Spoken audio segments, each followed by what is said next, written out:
नमस्कार दोस्तों, स्वागत है आपके अपने चैनल पर। आज हम एक ऐसे विषय पर चर्चा करेंगे जो हमारे समाज में अक्सर अनदेखा रह जाता है, लेकिन हर पुरुष के जीवन में महत्वपूर्ण भूमिका निभाता है। हम बात करेंगे पुरुषों की वासना पर और जानेंगे ओशो के 15 अनमोल विचार जो इस विषय पर गहन प्रकाश डालते हैं।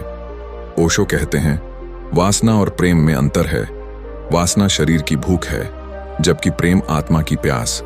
यह विचार हमें समझाता है कि वासना केवल शारीरिक संतुष्टि तक सीमित है, जबकि प्रेम एक गहरा आत्मिक अनुभव है।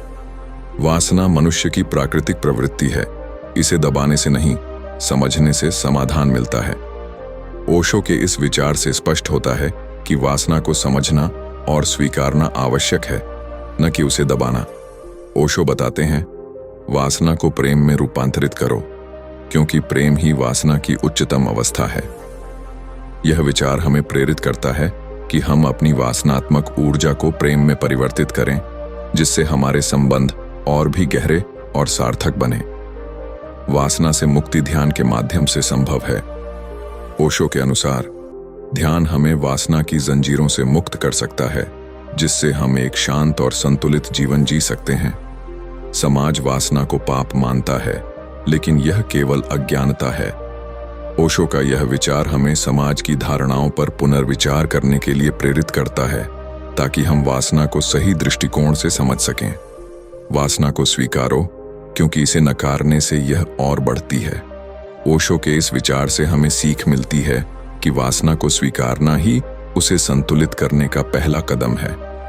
वासना आध्यात्मिकता की राह में बाधा नहीं, बल्कि एक सीढ़ी हो सकती है। ये विचार हमें बताता है कि सही समझ और मार्गदर्शन से वासना को आध्यात्मिक उन्नति के साधन के रूप में उपयोग किया जा सकता है। वासना और संयम का संतुलन जीवन को सुंदर बनाता है।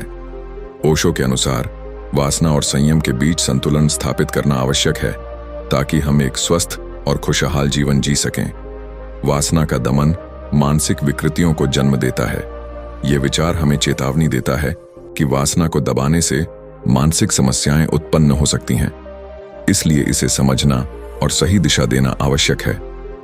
वासना सृजनात्मक ऊर्जा का स्रोत है, इसे सही दिशा में प्रवाहित करो। ओशो के इस विचार से हमें प्रेरणा मिलती है कि हम अपनी वासनात्मक ऊर्जा को सृजनात्मक कार्यों में लगाएं, जिससे हमारे जीवन में सकारात्मक परिवर्तन आए। वासना को ध्यान और प्रेम के माध्यम से आध्यात्मिकता में रूपांतरित किया जा सकता है।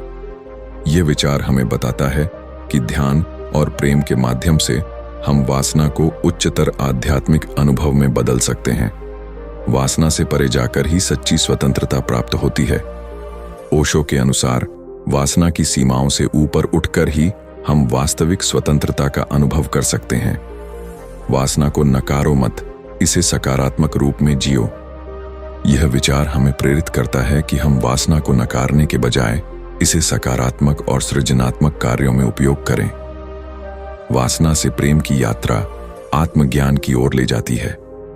ओशो के अनुसार वासना से प्रेम की ओर बढ़ना आत्मज्ञान की दिशा में एक महत्वपूर्ण कदम है।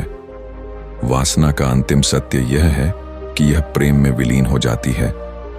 यह विचार हमें बताता है कि वासना का सर्वोच्च रूप प्रेम है, जहां यह अपनी पूर्णता प्राप्त करती है। दोस्तों, ओशो के ये विचार हमें वासना के विभिन्न पहलुओं को समझने और उसे सही दिशा में ले जाने में मदद करते हैं।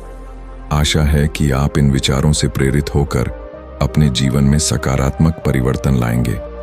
अगर आपको यह वीडियो पसंद आया हो तो कृपया लाइक करें, शेयर करें और हमारे चैनल को सब्सक्राइब करें। आपकी प्रतिक्रियाओं का हमें इंतजार रहेगा। धन्यवाद।